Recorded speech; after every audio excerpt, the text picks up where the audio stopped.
नमस्ते। अब तक जो ईरान बदला लेने की बात करता था, अचानक उसके सुर बदल गए हैं।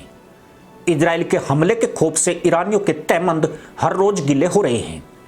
जो मुल्ला चौराहों पर आकर गधैया नृत्य दिखाते थे, वहां व्याप्त सन्नाटा जाहिर कर रहा है कि हालात कितने घबराहट और दहशत से भरे हैं। ईरान ने 1 अक्टूबर को इजराइल पर सैकड़ों मिसाइलों से एक साथ हमला किया था, जिसके बाद इजराइल ने खौफनाक बदला लेने की कसम खाई थी। पर अब 10 दिन गुजरने के बाद भी इजराइल ने कोई एक्शन नहीं किया है।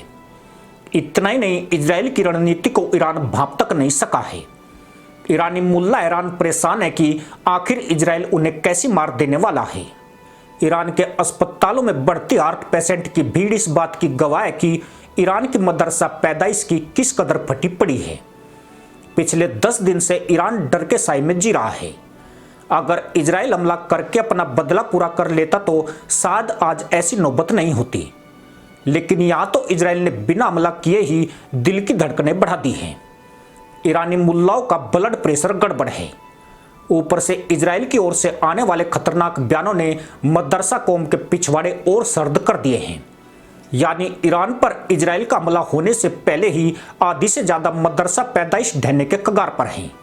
जो लोग इजराइल की रणनीति को जानते हैं, उनके मुताबिक अपने दुश्मनों को इजराइल इसी तरह निढाल करता है, और जब वे तशरीफ उठाने के काबिल नहीं रहते हैं, इजराइल उन्हें फोड़ देता है। ईरान के साथ भी इजराइल यही गेम खेल रहा है। वह दुश्मन पर अटैक करने से पहले उसे इतना भयभीत कर देना चाहता है कि डर और घबराहट में उसे कुछ सोचने समझने का मौका न मिले और किसी अनहोनी की आशंका से उसके हाथ पांव फूले रहे। यही वजह है कि ईरान हर रोज डर डर कर मर रहा है। ईरान का हर पल इसी उहापोह में गुजर रहा है कि इजराइल उस पर किस तरह का पलटवार करने वाला है।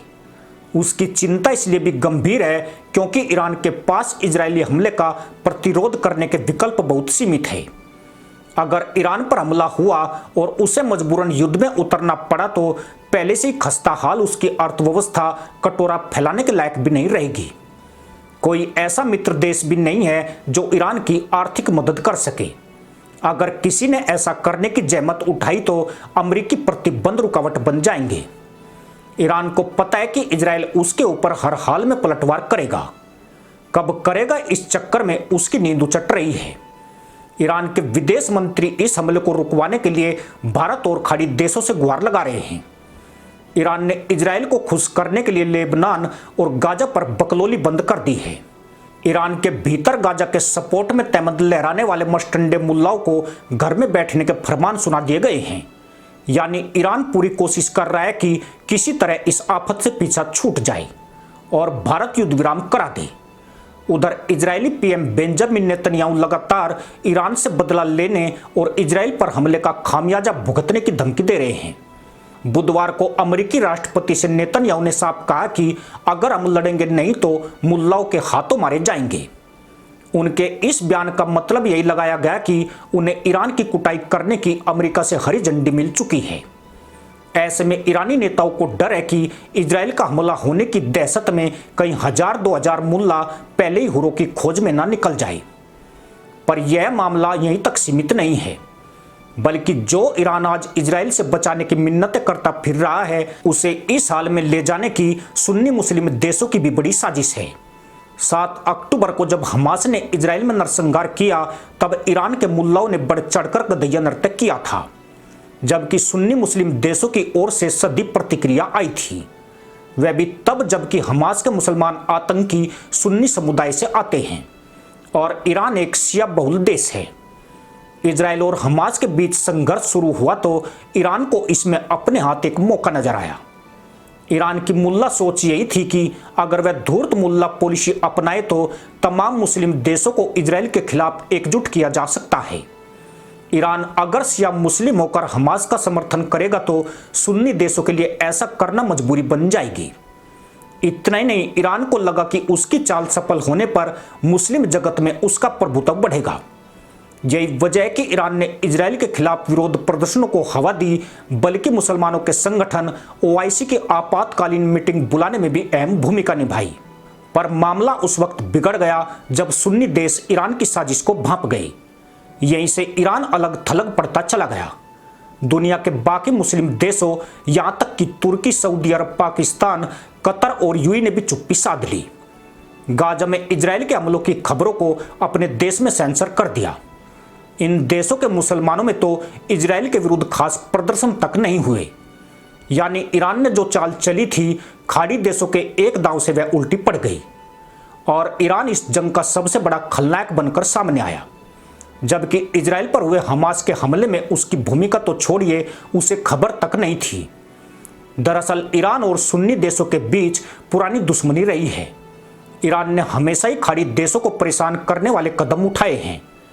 यमन का हूती आतंकी गुट सऊदी अरब के लिए खड़ा किया तो हिजबुल्लाह को इराक और इजराइल के खिलाफ तैयार किया। अगर सुन्नी देश ईरान की चाल में फंस जाते तो भविष्य में ईरान के प्रॉक्सी और ताकतवर हो सकते थे, जिसका खामियाजा खाड़ी देशों को ही भुगतना पड़ता। इतना ही नहीं, हमास को बचा लिया होता तो वह भी ईरान की कठपुतली बनकर काम करता। कहने वाले कहते हैं कि सुन्नी देशों को अमेरिका ने यही समझाया और उन्हें ईरान की साजिश का शिकार होने से बचा लिया। यानी सुन्नी देश तो इजराइल से पिछवाड़ा तोड़वाने से बच गए, पर अब ईरान को कौन बचाएगा, जो हर गुजरते दिन के साथ इजरायली हमले की दहशत में घुट घुट कर मर रहा है। कोई संदेह नहीं है कि आज की घड़ी ईरान का कोई वारिस तक नहीं है। खाड़ी देश तो इसी इंतजार में बैठे हैं कि कब ईरान का बंटाधार हो, क्योंकि ईरान की सुताई और पिटाई का परिणाम उनके हित में आएगा। ईरान की लंका लगेगी तो उसके पाले प्रॉक्सी खुद कमजोर पड़ जाएंगे और खाड़ी देश चैन की सांस ले सकेंगे। अगर मिडिल ईस्ट के देश चाहते तो अमेरिका पर दबाव डलवाकर इजराइल को गाजा तक सीमित कर सकते थे। यहां बहुत पहले युद्ध विराम हो जाता, लेकिन इन मुस्लिम देशों का अपना भी छुपा और खतरनाक एजेंडा है। वह खुद भी ईरान की हेकड़ी निकलते देखना चाहते हैं।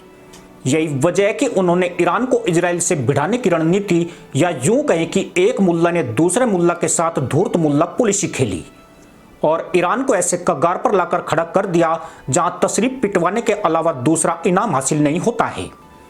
इसका साफ मतलब यही है कि बांग वाला मुल्ला न हाथ का रहा न टांग का, बस वेंटिलेटर पर पड़ा है और हुरों की चाह में आहे भर रहा है। पर दिक्कत यह है कि यमराज सिराने खड़ा है मगर सांसें खींचने को तैयार नहीं है। यानी इस असुर संहार प्रोग्राम में एक मुल्ला की मौत बड़ा गुल खिलाएगी। इसी के साथ अनुमति दोस्तों, जय हिंद, वंदे मातरम।